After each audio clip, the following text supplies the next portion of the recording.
Halo teman-teman, bertemu lagi sama saya Pedro Giantino dengan nomor induk mahasiswa 2110912310005. Apa kabar nih teman-teman semua? Hari ini Pedro akan membahas materi mengenai what and need pada pelayanan kesehatan.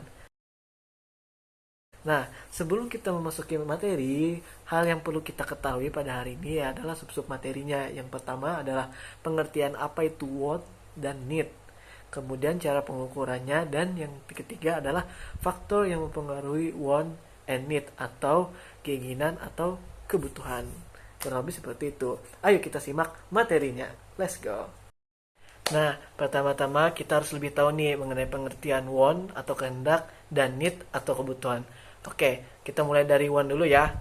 Menurut para ahli yang disampaikan oleh Philip Kotler dan Kevin Landkeller, want atau kehendak adalah keinginan manusia untuk memenuhi kebutuhan tertentu dengan cara-cara tertentu juga. Misal, seperti keinginan kita untuk bisa hidup sukses, memiliki rumah yang besar, dan juga kegiatan seperti liburan dan shopping. Nah, selanjutnya adalah penjelasan mengenai need atau kebutuhan. Seperti yang disampaikan oleh para ahli melalui Philip Kotler dan Kevin Landkeller, need atau kebutuhan adalah keinginan dasar pada manusia yang tidak dapat kita hindari dan perlu untuk dipenuhi agar kehidupan kita dapat terus berlanjut. Misal, kebutuhan kita untuk makan, minum air, tempat tinggal, dan sebagainya. Kemudian menurut para ahli yang disampaikan oleh Abraham Maslow, need atau kebutuhan adalah hierarki yang semuanya diatur dalam 5 tingkatan. Jadi yang pertama itu adalah kebutuhan fisiologis, keamanan, sosial, harga diri, dan aktualisasi diri. Nah, kita lanjut ya ke pembahasan kita yang kedua, yaitu cara-cara dalam pengukuran want and need, atau bahasanya adalah kehendak dan kebutuhan kita. Nah, pada bagian ini ada 5 hal yang akan kita bahas. Mungkin kita akan sampaikan satu persatu ya. Nah, yang pertama adalah interview. Salah satu cara untuk pengukuran want dan need kita adalah dengan melakukan interview. Nah, dengan melakukannya interview seperti dalam bentuk wawancara atau bertanya secara langsung kepada seseorang yang mengenai apa yang menjadi want dan need yang ideal menurut perspektif setiap individu atau tanggapan seseorang terhadap pertanyaan-pertanyaan melalui interview itu sendiri. Nah, yang kedua adalah dengan melakukan survei. Nah, melalui survei ini dapat membantu kita dengan membuat daftar-daftar pertanyaan atau hal-hal yang ingin kita berikan kepada orang, bisa dalam bentuk kertas atau kita tanyakan secara langsung seperti apa hal-hal yang dominan menurut perspektif mereka sendiri untuk mengetahui apa yang menjadi tingkat dan kebutuhan serta keinginan itu sendiri. Kurang lebih seperti itu ya. Kemudian yang ketiga adalah dengan melakukan observasi.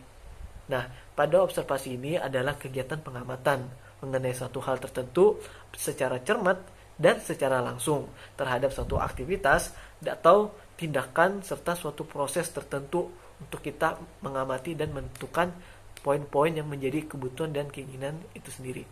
Nah, selanjutnya adalah studi pasar.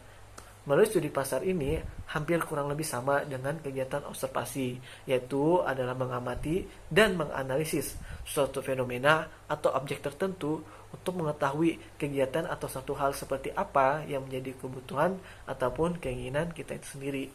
Nah, selanjutnya adalah yang kelima adalah dengan melaksanakan diskusi. Nah, diskusi ini adalah cara kita untuk berkumpul dengan beberapa orang untuk membahas suatu hal yang menjadi pokok pembahasan serta yang ingin dijadikan sebagai prioritas atau pemecahan masalahnya.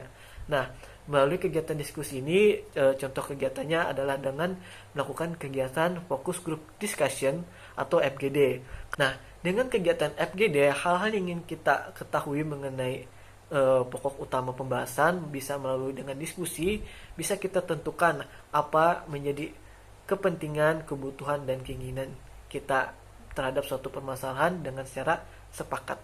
Selanjutnya kita akan masuki pembahasan kita yang terakhir mengenai apa faktor-faktor yang mempengaruhi want and need itu sendiri. Nah, ada 4 hal yang akan kita bahas mengenai faktor yang mempengaruhi want dan need itu sendiri. Yang pertama adalah kebutuhan fisik. Kenapa kebutuhan fisik? Ternyata faktor kebutuhan fisik ini mencakup kebutuhan dasar manusia. Nah, seperti makan, kita minum air, tempat tinggal, pakaian yang ingin kita kenakan, dan lain-lain sebagainya.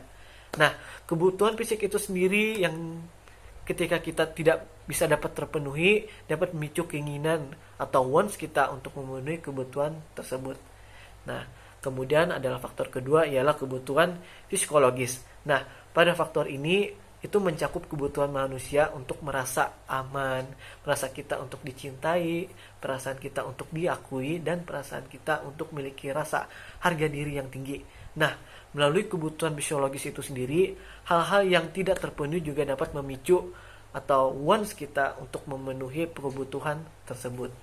Nah, kemudian yang ketiga adalah faktor yang mempengaruhi want dan need kita. Yang pertama ialah Nah, kemudian yang ketiga ialah faktor yang dapat mempengaruhi want dan need kita ialah pengalaman masa lalu. Kenapa pengalaman masa lalu? Ternyata melalui pengalaman masa lalu, seseorang juga dapat mempengaruhi wants dan needs mereka itu sendiri. Sebab seseorang yang pernah mengalami kesulitan dalam memenuhi kebutuhan tertentu mungkin lebih cenderung memiliki wants yang kuat terhadap hal-hal tersebut. Nah, kemudian yang terakhir adalah yang keempat, itu mengenai budaya dan lingkungan. Nah, budaya dan lingkungan adalah di mana seseorang dapat hidup juga dapat mempengaruhi wants dan needs mereka. Sebagai contoh, kebutuhan seseorang yang hidup di daerah iklim yang sangat panas itu memiliki wants dan need mereka itu sendiri. Begitu juga dengan seseorang yang hidup dengan iklim lain seperti musim dingin. Kebutuhan maupun keinginan mereka juga berbeda-beda. Nah, kurang lebih seperti itu ya. Nah, mungkin sekian dulu mengenai pembahasan materi kita terhadap apa itu wants dan needs dalam kehidupan kita sehari-hari. Mungkin itu aja yang ingin saya sampaikan. Mohon maaf jika terdapat kesalahan kata. Terima kasih, sampai jumpa di video selanjutnya. Dadah.